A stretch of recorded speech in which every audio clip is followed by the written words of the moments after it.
Nous entamons notre panachage quotidien de culture et de sport par les arts. En danse, les concurrents peaufinent leur préparation et nous livrent quelques secrets concernant le message qu'ils veulent faire passer.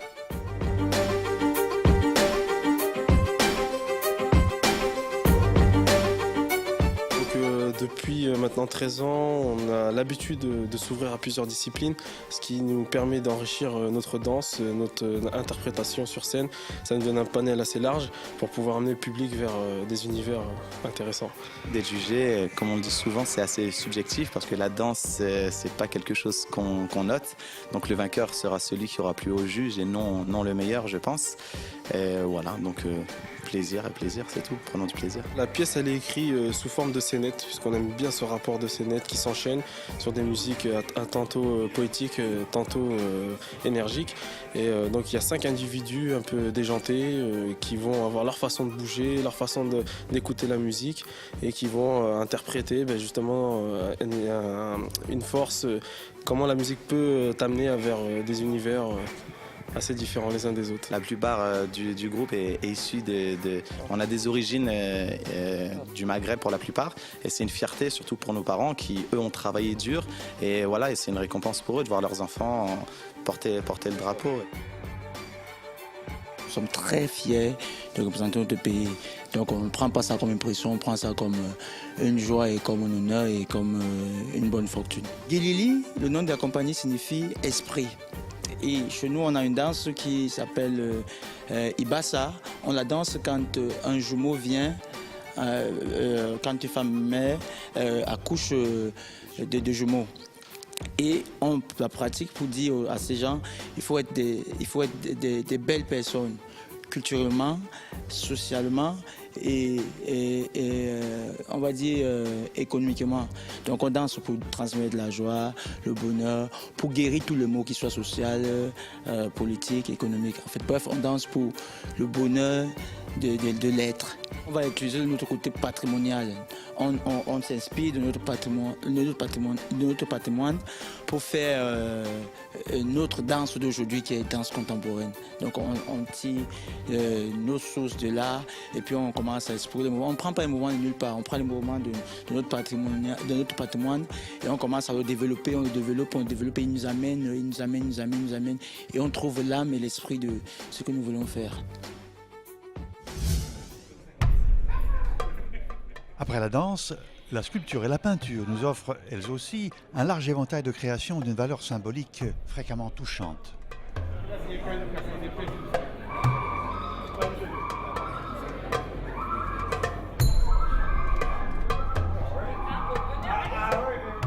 Créations hautes en couleurs, subtiles aussi. La francophonie, les couleurs de l'arc-en-ciel, comme serait l'unité des différentes nations ensemble ici.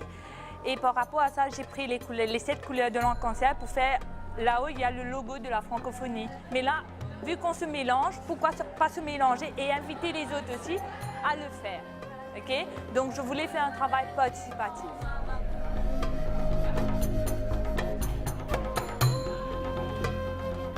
Je présente une œuvre qu'on a réalisée ici en 3 jours dans les ateliers par rapport aux Jeux. Et c'est une situation de réfugiés, c'est 2 réfugiés, puisque chez moi au Sénégal, on reçoit énormément de réfugiés. Et on appelle notre pays le pays de la Teranga, donc c'est l'hospitalité. Et je suis très sensible à cette situation, c'est la raison pour laquelle j'ai voulu présenter ces 2 jeunes qui sont 2 jeunes réfugiés que j'ai rencontrés à Dakar et avec qui j'ai discuté. Et c'est cette image-là qui m'est restée dans la tête. Et ici, dans le cadre des ateliers libres, effectivement, il fallait travailler avec des matériaux que j'ai trouvés sur place. Et donc, j'ai pris les bois flottants de la ville de Nice. Et donc, ici, par exemple, l'œuvre que je présente est intitulée « L'enclos humain ». L'enclos humain sert pour traduire un peu cette condition humaine. En voulant s'épargner, l'homme se sent enfermé.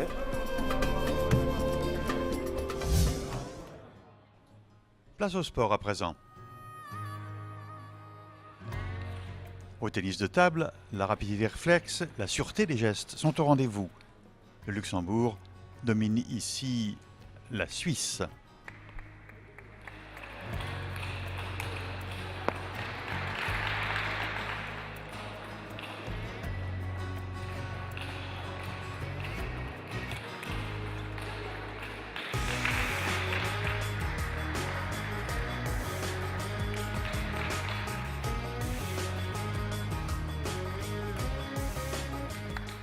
La concurrente suisse a beau varier les tactiques, rien n'y fait.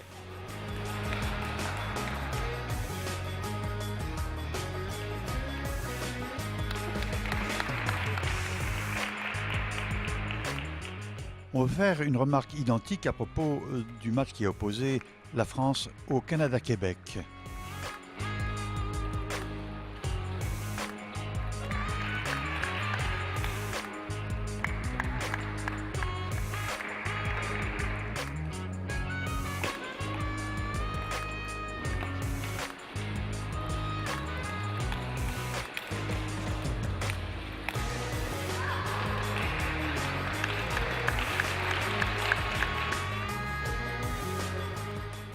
À noter la présence de concurrentes d'origine chinoise fréquemment dans toutes les délégations. Ce qui traduit d'ailleurs l'omniprésence de ce pays dans le monde du tennis de table, mais ça n'a pas empêché donc les Françaises de l'emporter par 3-0. La lutte africaine est sport roi au Sénégal et au Niger notamment. On voit tout d'abord une Sénégalaise venir à bout ici d'une Camerounaise.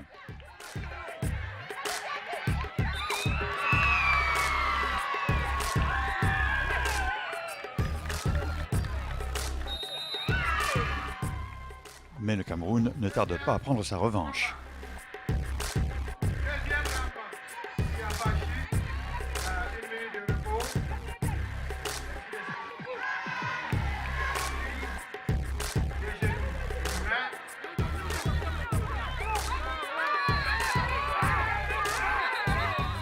Combat acharné, donc, et victoire des Lions indomptables, ou d'une Lionne indomptable.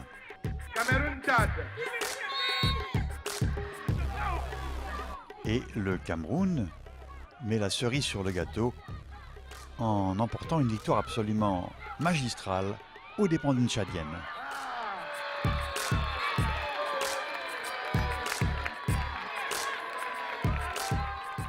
Il n'y a pas de contestation possible. Athlétisme, 2 records des Jeux ont été battus tout d'abord au lancer du javelot par le Polonais Łukasz Greszczuk, 78,62 m.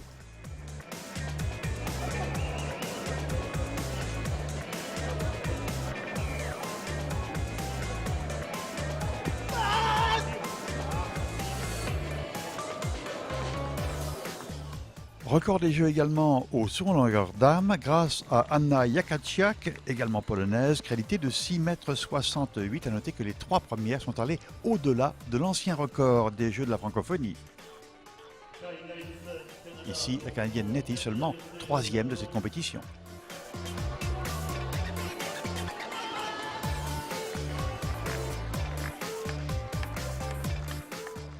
Une concurrente ici qui n'est pas en lice pour les places sur le podium. Nous avons assisté en handisport à un 400 mètres catégorie T54 de très très haut niveau et disputé de la plus âpre des manières. Le Français Julien Cassoli y a remporté la victoire, mais sur le fil, littéralement, face à un concurrent tunisien coriace qui ne s'est incliné que d'extrême justesse.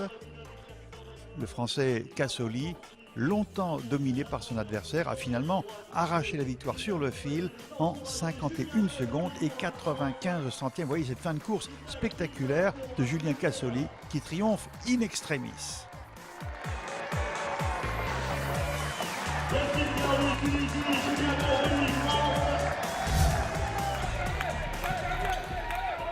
On prend place maintenant dans la salle de basket où le Canada-Québec était affronté à la Côte d'Ivoire. Les Ivoiriennes arrachent la victoire par un tout petit point dans cette rencontre équilibrée de bout en bout.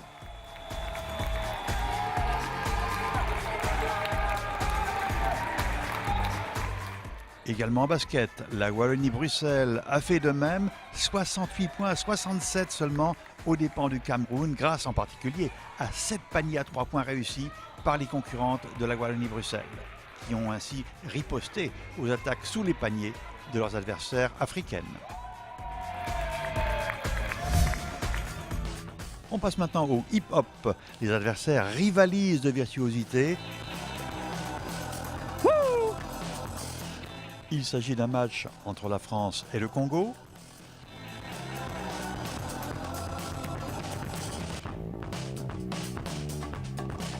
All right. Woo! Congo-Brazzaville. Match qui finit par tourner à l'avantage des Brazzavillois. Et ce, pour la plus grande joie des supporters congolais.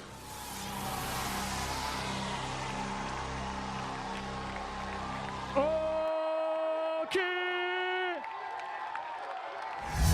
Le lendemain matin. Et pour terminer, on pose un regard, ou plutôt on prête l'oreille au concours de contes, où le titre s'est notamment joué entre un Congolais, Dorian Arnaud, Et même le chef du village qui avait entendu les pleurs, lui aussi il est arrivé, il a posé la question, mais qu'est-ce qui ne va pas? Joseph. et le Canadien Guertin, finalement médaille d'or. Et c'est à ce moment-là qu'il voit qu'à côté de la corde de bois, il y a les mêmes deux grands yeux rouges. Joseph panique, court vers la maison, rentre dans la porte. Bon, saigne du nez, ouvre la porte, rentre dans la maison. La porte claque, se réouvre. Joseph va refermer la porte, se cogne l'orteil, saute sur une jambe, va voir Philomène, lui explique ce qu'il a vu. Et Philomène lui dit « Arrête de boire puis va te coucher. »